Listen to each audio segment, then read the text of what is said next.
देखिए टॉपिक का name alternating current, alternating या AC circuit with pure resistor, AC circuit with pure resistor. Circuit diagram बनाइए। This is a resistor connected to AC source E is equal to E naught sin omega t.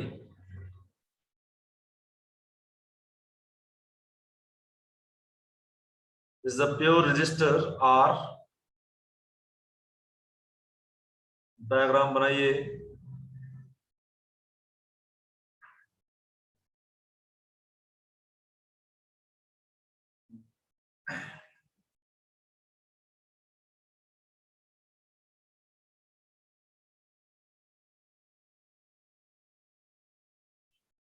और AC हमने दिया E is equal to E naught sign omega T. वंश भारद्वाज और ऋषिका गुप्ता भी अभी class में आए, क्योंकि इनको मैसेज कर दिया उन्होंने, इनके फ्रेंड्स ने, क्लास ज्वाइन कर लो, नहीं तो सर 1 महीने का होमवर्क मांग रहे हैं। नो सर, सर जूम नहीं चल रहा था, मैं अभी लगाई हुई थी मैंने क्लास 40 से, पर अभी हुई ज्वाइन। फोन कहाँ चलता है बेटा, फोन की तो लेग्स ही नहीं होती। सर फोन मतलब जूम में मैं कनेक्ट करी थी, पर वो एरर कोड दिखा रहा था। Okay, let us suppose that this is a pure resistor connected to AC source. हम जो टॉपिक करने जा रहे हैं, पहले मैं अल्टरनेटिंग करंट को रजिस्टर से कनेक्ट करूंगा, नंबर 2 पे फिर मैं कैपेसिटर से कनेक्ट करूंगा, और नंबर 3 में इंडक्टर से कनेक्ट करूंगा। और सब में हम क्या करने वाले हैं, हम सभी को सोर्स जो देंगे that is E equal to E naught sine omega t, और चेक करेंगे करंट क्या है, और फाइनली करंट और ईएमएफ के बीच का फेज रिलेशनशिप, एंगल। फेज मतलब एंगल, क्या रजिस्टर और क्या करंट आगे चल रहा है या वोल्टेज आगे चल रही है। Is a very very important topic, बहुत मजेदार कॉन्सेप्ट है, और ऐसा कोई पेपर नहीं होता सीबीएसई का कि यहां से क्वेश्चन ना आए। तो let us suppose that a pure resistor connected to AC source. AC source मैंने ईएमएफ दिया E is equal to E naught sine omega t, right. अब मैंने हर बार हमें क्या करना है, ईएमएफ से शुरू होना है और करंट तक जाना है। मुझे करंट का एक क्वेश्चन निकालना है, ये तो आपने निकाला भी already. EMF is equal to I r, r resistance है, is equal to E naught sine omega t. So I मेरे पास आ गया, I is equal to E naught by r sine omega t. I is equal to I naught sine omega t. तो मैंने current का ही question निकाल लिया। तीनों केसेस में हमने यही करना है, पहले रजिस्टर को एसी देना है, फिर कैपेसिटर को, फिर इंडक्टर को, और ईएमएफ सोर्स ईएमएफ देना है initial is equal to E naught sine omega t, और करंट का ही क्वेश्चन कैलकुलेट करना है। अब मैंने करंट का ही क्वेश्चन कैलकुलेट कर लिया, और ईएमएफ का ही क्वेश्चन मेरे पास क्या था, देखिए E is equal to E naught sine omega t, और करंट का ही क्वेश्चन मेरे पास आया I is equal to I naught sine omega t. अब चेक करना है मैंने फेज, लिखिए अपने कॉपी पे phase diagram, very very important topic, phase diagram. Phase की डेफिनेशन लिख लीजिए, फेज का मतलब क्या होता है, फेज की द एंगल बिटवीन, फेज का मतलब होता है एंगल, द एंगल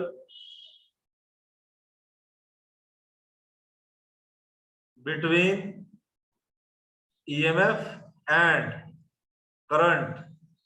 ईएमएफ और करंट के बीच का जो एंगल होता है, the angle between EMF and current. मैंने सिंपल डेफिनेशन दी, दूसरी डिफिकल्ट डेफिनेशन लेनी है तो ये लो, the degree of correlation,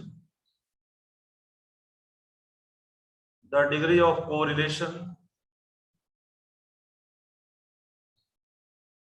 between current and voltage या EMF, डिग्री ऑफ कोरिलेशन, ये देख लीजिए। नोटेड, नोट हो गया? जल्दी बोलना है, तीनों टॉपिक कवर करने हैं मुझे।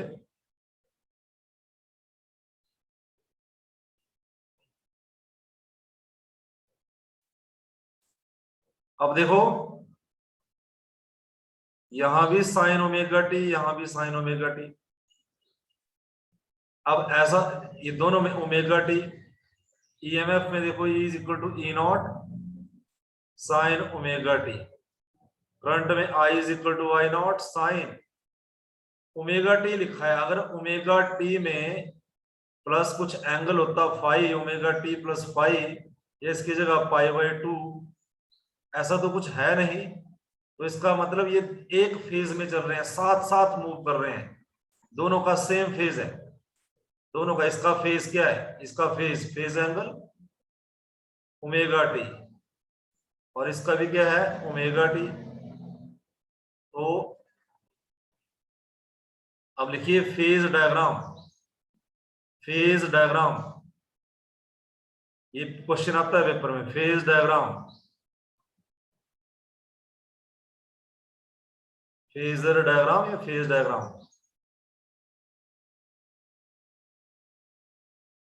बनाइए ऐसे डायग्राम, ये सिंपल है डायग्राम, आगे कॉम्प्लेक्स हो जाएगी, तो सिंपल वाली को अगर अच्छे से समझाओ तो आगे मुश्किल नहीं आएगी। X axis, y axis 0,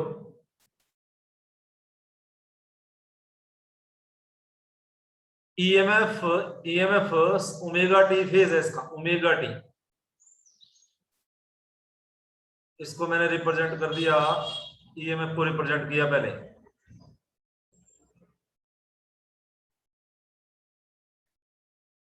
phase है ओमेगा टी।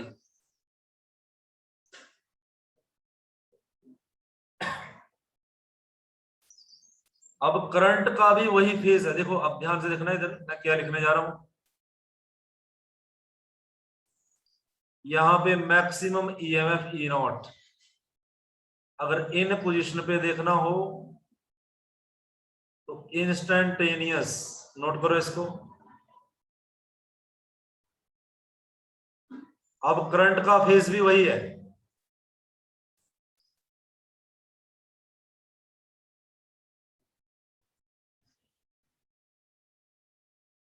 करंट का फेज भी है, देखो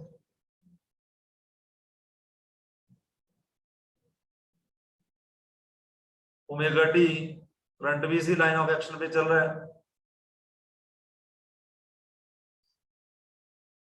करंट। अब मैं इसको इसको आई नॉट बोल सकता हूं, आई नॉट थोड़ा सा डाउन, क्योंकि आई नॉट करंट क्या होता है, I naught is equal to always e naught divide by r, maximum EMF के डिवाइड में आर आ जाता है। तो ये इसकी फेज डायग्राम हुई, फेज डायग्राम किसकी? जब अल्टरनेटिंग करंट दिया pure resistor, this is given to the pure resistor, pure resistive circuit. अगर आप इस तरह से वेव फॉर्म में देखना है फेज डायग्राम, तो देखो ये ईएमएफ की लाइन है ब्लू ब्लू कलर की, और करंट की भी डाउन है थोड़ी सी, लेकिन फेज सेम है इनका, देखो सेम एंगल पे पास हो रहे हैं, साथ साथ चल रहे हैं। तो अपनी कॉपी पे लिखिए द फेज एंगल। अब देखो इसके और इसके बीच में फेज डिफरेंस कितना हुआ? इन दोनों के बीच में फेज डिफरेंस क्या हुआ? 0 phase difference.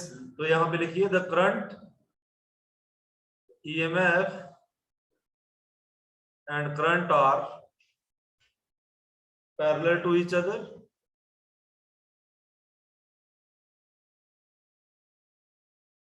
and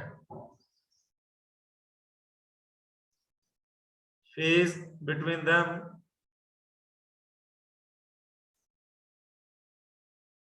zero। EMF and current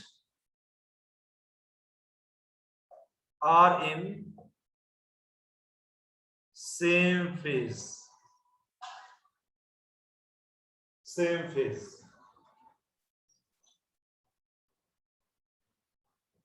EMF and current are in same phase. Done, आगे मूव करें, जल्दी बोलो। Yes sir.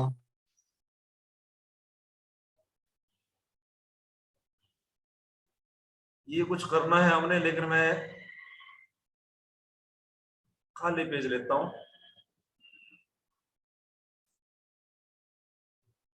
कॉपी भी लिखिए। AC alternating current circuit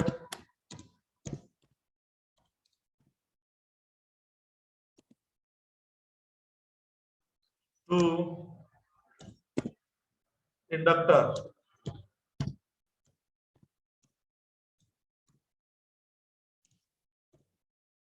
inductor very very important. ये सबसे ज्यादा, ये और कैपेसिटर वाला सर्किट बहुत इंपॉर्टेंट सर्किट है। Let an inductor, pure inductor,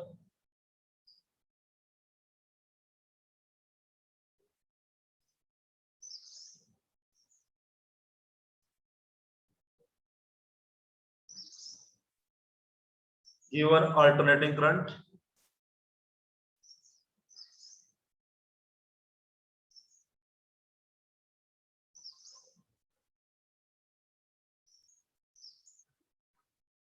AC, self inductance L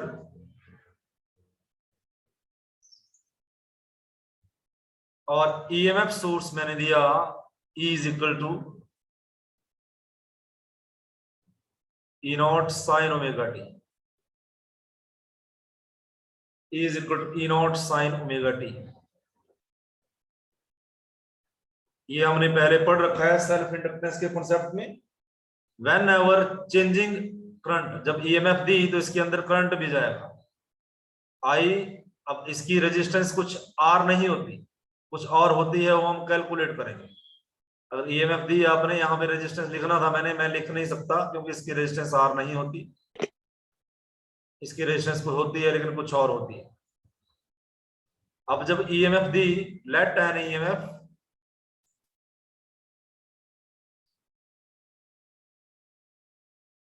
given to inductor of inductance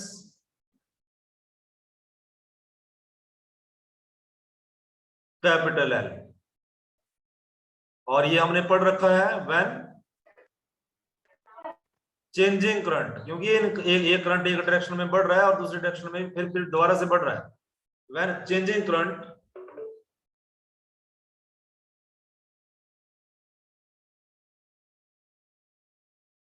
passes through inductor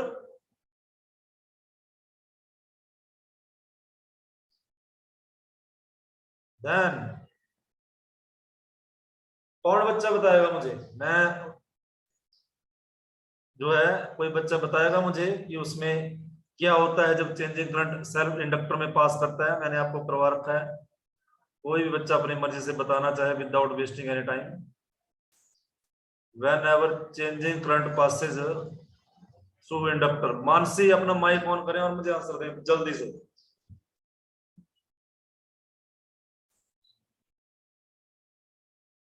Mansi जल्दी बेटा।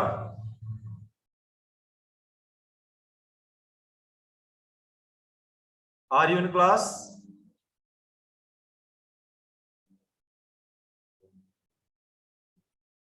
वंश भारद्वाज आंसर दें इसका। whenever changing current passes through an inductor, what happens in the inductor? Sir वो current को oppose करने के लिए एक अपोजिट करंट प्रोड्यूस करता है। बेटा और अच्छे से बोलो, क्योंकि क्लासरूम में करवाया गया क्वेश्चन, आपको सेल्फ इंडक्टेंस करवाया गया था, बैक ईएमएफ आ जाती है इसमें। डायरेक्ट आंसर दिया करो, इट इज इक्वल टू, और बैक ईएमएफ थी minus L d i by d T. अगर रिवीजन नहीं करोगे तो मुश्किल में फंस जाओगे। अब आपने ईएमएफ दिया ई और बैक ईएमएफ आ गई इसमें, तो किरचॉफ लॉ से then net EMF of circuit, मेरा मोटिव वही है, ईएमएफ मैंने दे दी, मुझे करंट तक पहुंचना है। Net EMF of the circuit is equal to, ये मैंने दी थी ईएमएफ और minus L d i by d t. Kirchhoff law भी लगा सकते हो। ये आगे मेरे पास नेट ईएमएफ, रिजल्ट दोनों का, दिस प्लस दिस, और ये माइनस में इसका। तो किरचॉफ लॉ बोलता है net EMF of a close circuit is equal to 0। Kirchhoff law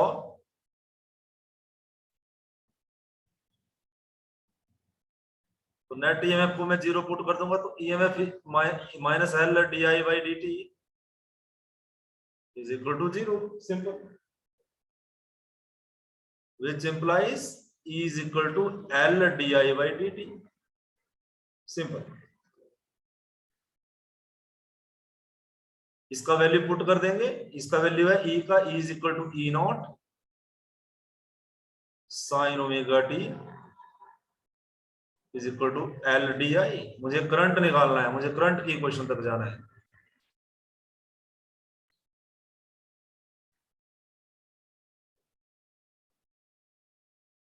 यहां से डिवाइड में dt भी है भाई,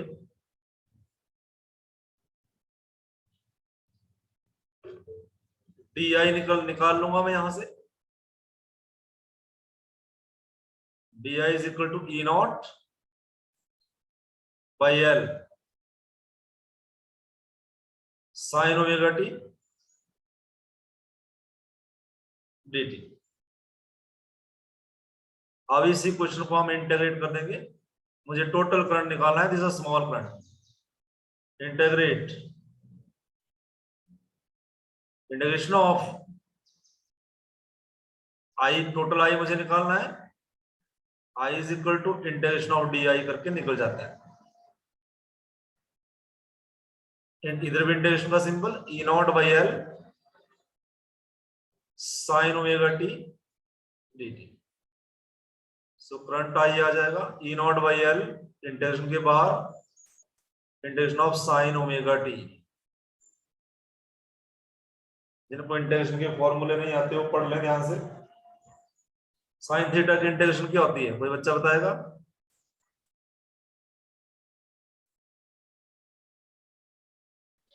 minus cos theta. Good, minus cos omega T, divide में ओमेगा भी आएगा, ओमेगा टी की इंटीग्रेशन के केस में डिवाइड में आता है, डिफरेंशिएशन में मल्टीप्लाई में आता है। रूल्स पढ़ ले इंटीग्रेशन के जिसको नहीं आते।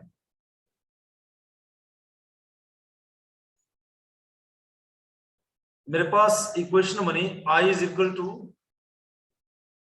ई naught minus divide by omega L cosine omega t. अब मुझे करना क्या है, देखो यहां समझने वाली बात है, मैंने आपको पहले ही बताया, मुझे ईएमएफ से शुरू किया था मैंने, E is equal to E naught sine omega t, और मेरे हम पहुंचे हैं करंट में, I is equal to minus E naught by omega L cosine omega t. मुझे इस इक्वेशन को कहां तक ले जाना है? तब तक ले जाना है जब तक ये कॉस साइन बनाना है मुझे इसको, क्योंकि ये साइन है, ये भी मुझे साइन बनाना है, और ये माइनस का साइन भी यहां से रिमूव करना है, तभी मैं इन दोनों के फेस को आपस में कंपेयर कर पाऊंगा, अदरवाइज नहीं। This is important to note, right, what I should do now. मुझे दोनों इक्वेशंस को कंपेयर करना है फेस, तो अभी नहीं कर सकता मैं, क्योंकि ये साइन ओमेगा टी है, कॉस ओमेगा टी है, मुझे इसको साइन बनाना पड़ेगा, चाहे ओमेगा टी में कुछ ऐड आए चाहे माइनस आए, और इस माइनस साइन को यहां से रिमूव करना पड़ेगा, तो इसके लिए मैं क्या करूंगा? कोई आपके पास तरीका? इसके लिए थोड़े से फॉर्मूले याद होने चाहिए। एक तो फॉर्मूला है, मुझे कोसाइन थीटा, इसको जो है यहां पे बनाना है। क्या करना पड़ेगा? साइन 90 माइनस थीटा क्या होता है?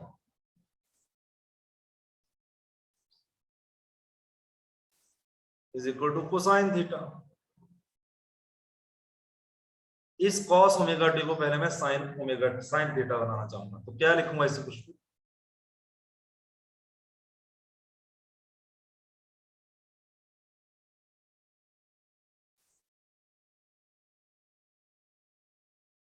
I is equal to minus E naught divide by omega L. इसको कोसाइन की जगह लिखूंगा मैं sine pi by 2 minus omega t. Theta की जगह मेरे पास ओमेगा टी है। बोलिए बेटा, ये स्टेप समझ में आ गया?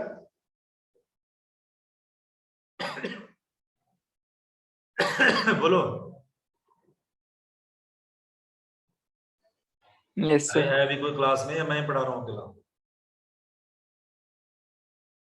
अब मेरे पास ये क्वेश्चन बनी, I is equal to minus E naught by omega L sine pi by 2 minus omega t. अब मैंने साइन तो इसको बना लिया, लेकिन ये माइनस साइन है। अभी मैं दूसरा फॉर्मूला यूज करूंगा, sine of minus theta is equal to minus sine theta. तब ये माइनस साइन भी आगे का हट जाएगा। I is equal to minus में यहां से कॉमन निकाल लो बाहर, तो ये माइनस माइनस प्लस हो जाएगा, e naught by omega L sine, इसको मैं लिखूंगा अब ओमेगा टी, ये आगे आ गया माइनस पाई बाई 2।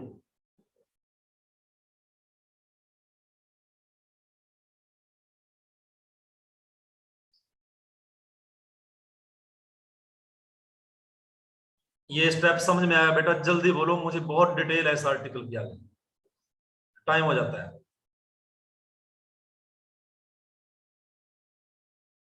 रिप्लाई कीजिए। Yes sir. अब देखो, मैं चला था ईएमएफ से, E is equal to E naught sine omega T.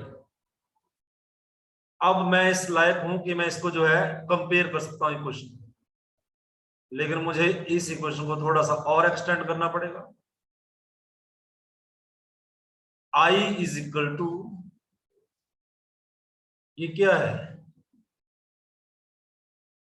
E naught divide by omega L, इसको लिखते हैं x l. X l first time सुन रहे हो आप इसको, और किसी ने पढ़ा है पहले?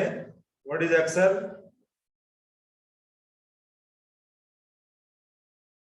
XL stands for very very important, this is XL is equal to omega L. इसका नाम है इंडक्टिव रिएक्टेंस, और रोज आपको नए नए नाम मिलने को सुनने को मिलेंगे आपको, very important. XL is equal to omega L is equal to inductive reactance. Omega होता है 2 पाई एफ एल। इससे 10 क्वेश्चन निकलते हैं सिंगल। जैसे रजिस्टर के केस में, हमने क्या देखा? E is equal to E naught sine omega t, और करंट कितना आया? I is equal to I naught sine omega t. I naught के अंदर क्या था? E naught by R. अब यहां पे देखिए जरा, इस इक्वेशन को लिखने जा रहा हूं मैं, e naught by x l sine omega t minus pi by 2। इसको आगे लिखेंगे I is equal to I naught sine omega t minus pi by 2। अब आई नॉट के अंदर क्या है बेटा, यहाँ पे जैसे यहाँ पे आई नॉट के अंदर ई नॉट बाई आर था, तो यहाँ पे इंडक्टर के केस में देखिए कैसे लिखना है। आई नॉट के अंदर है e naught by XL, XL. जैसे आर रजिस्टर का रेजिस्टेंस है, वैसे एक्सएल इंडक्टर का रेजिस्टेंस है। इंडक्टिव रिएक्टेंस नाम दिया गया है इसको, इंडक्टिव रिएक्टेंस। तो ये दोनों इक्वेशन को अब हम कंपेयर कर सकते हैं यहां से। अब हम फेज डायग्राम बनाएंगे इसका, तो इसको 2-3 बार रिवाइज करो। जब परमानेंट आपको याद हो जाए क्वेश्चन, तब आप जो है इनके क्वेश्चन कर पाओगे। दोबारा लिख रहा हूं मैं, हम स्टार्ट हुए थे E is equal to E naught sine omega t. हम पहुंच गए कहां, करंट पे, I is equal to y naught sine. लेकिन ये ओमेगा टी नहीं आया, ओमेगा टी में से 90 डिग्री कम हो रहा है, omega t minus pi by 2। अब जो है लिखिए कॉपी पे phase diagram, the very very important topic, phase diagram, phasor diagram. लिखो कॉपी पे phase diagram.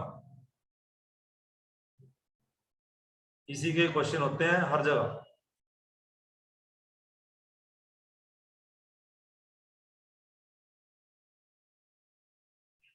Phase diagram,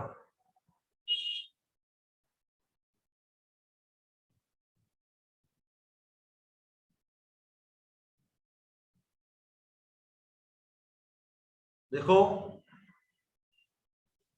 E is equal to E naught sine omega t, इसका phase है omega t, EMF का, it's phase is omega T.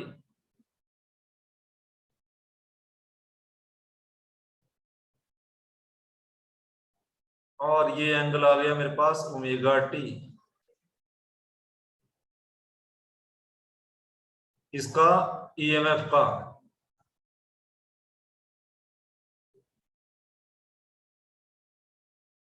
ये maximum है, बाकी जगह पे इंस्टेंटेनियस। अब करंट जो है ओमेगा टी में से 90 डिग्री कम हो रहा है। ईएमएफ, ये मैंने ईएमएफ जो है रिप्रेजेंट कर दिया। हम फेज डायग्राम बना रहे हैं।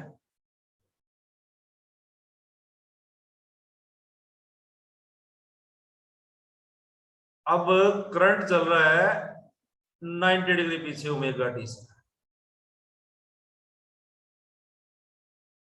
सेम फेज में ऐसे थे पहले, अब 90 डिग्री पीछे, इधर गोवा आगे। अगर आगे होता ओमेगा टी प्लस वाई 2 तो मैं ऐसे लिखता 90 हो गया, लेकिन ये है ऐसे, ओमेगा टी से 90 कम हो रहा है।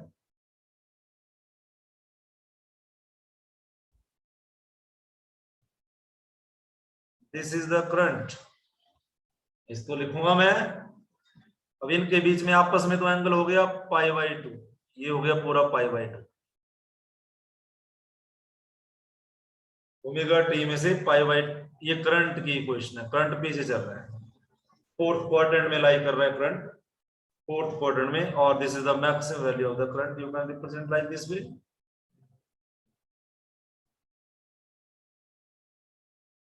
Current lags EMF by pi by 2। Very very important, क्या लिखा मैंने, या फिर EMF leads current by pi by 2। दोनों तरीके हैं, या तो करंट बोल दो करंट पीछे चल रहा है ईएमएफ से, या ईएमएफ आगे चल रही है करंट से। कितने एंगल से, पाई बाई 2 में। किस केस में, इंडक्टर के केस में, इंडक्टर के केस में। अगर आपको ऐसे याद रखना है, क्योंकि आज याद है कल भूल जाएगा, तो आपको तरीका बता दूं मैं। जब भी आप इसको EMF is equal to E naught sine omega t, imagination से भी आप याद रख सकते हो इस चीज को, कि करंट आगे चल रहा है पीछे, क्योंकि आगे कैपेसिटर भी आएगा तो उसमें कुछ और होगा, आगे दोनों मिलके भी आएंगे कैपेसिटर और इंडक्टर, फिर उसमें कुछ और होगा, फिर तीनों मिलके भी आएंगे, एलसीआर सर्किट बनेगा, उसमें कुछ और होगा। तो इसमें आप याद रखें कैसे? जब भी आप करंट देंगे, ईएमएफ देंगे यहां से, तो इसमें बैक ईएमएफ आता है, मतलब इसमें वोल्टेज पहले सेटअप हो जाता है, राइट, करंट बाद में आता है। पहले इस ये बैक करंट देने के साथ साथ इसमें बैक ईएमएफ आ जाता है, तो बैक ईएमएफ अगर इसमें आता है तो वोल्टेज पहले ही लीड कर रही है, तो आप ये याद रखें कि वोल्टेज इसमें लीड कर रही है, लीड आगे चल रही है इंडक्टर पे। और कैपेसिटर का केस लूंगा तो उसमें क्या होगा, इसमें भी पहले बता देता हूं क्या फेस आएगा। इसमें क्या होगा, जब कैपेसिटर को करंट देंगे तो कैपेसिटर पहले चार्ज होगा, चार्ज होगी इसकी प्लेट्स, तो जब चार्ज होगी तो इसमें करंट पहले आएगा, तो इसमें करंट लीड करेगा, इसमें क्या करेगा, करंट लीड करेगा। इस तरह से आप इसको याद रखोगे। और इसमें current leads the EMF by the angle π/2, इसमें ऐसा होगा, ठीक है। ये बहुत इंपॉर्टेंट है, इसको 5 बार रिवाइज करें, कॉपी पे लिखें बार बार, ठीक है, तो ये आपके दिमाग में आएंगे। अभी इसमें अभी खत्म नहीं हुआ टॉपिक, इसमें अभी और भी डिटेल है। दूसरी क्लास में मैं देखो रिकॉर्डेड क्लास देखना, उसमें कि मैं क्या करूंगा, ये रजिस्टर लूंगा R, और दूसरा केस आपके लिए मैंने इंडक्टर लिया, उनके केस में मैं कैपेसिटर लूंगा। कैपेसिटर आप वहां से करोगे, कैपेसिटर, राइट, कैपेसिटर आप रिकॉर्डेड दूसरी क्लास से करोगे। और तो आपका तीनों हो गया, इंडक्टर, रजिस्टर भी, इंडक्टर भी और कैपेसिटर भी। लेकिन इसमें फिर क्वेश्चन रह जाएंगे कल, तो कल मैं इनके बेस जितने भी क्वेश्चन होंगे वो डिस्कस करूंगा।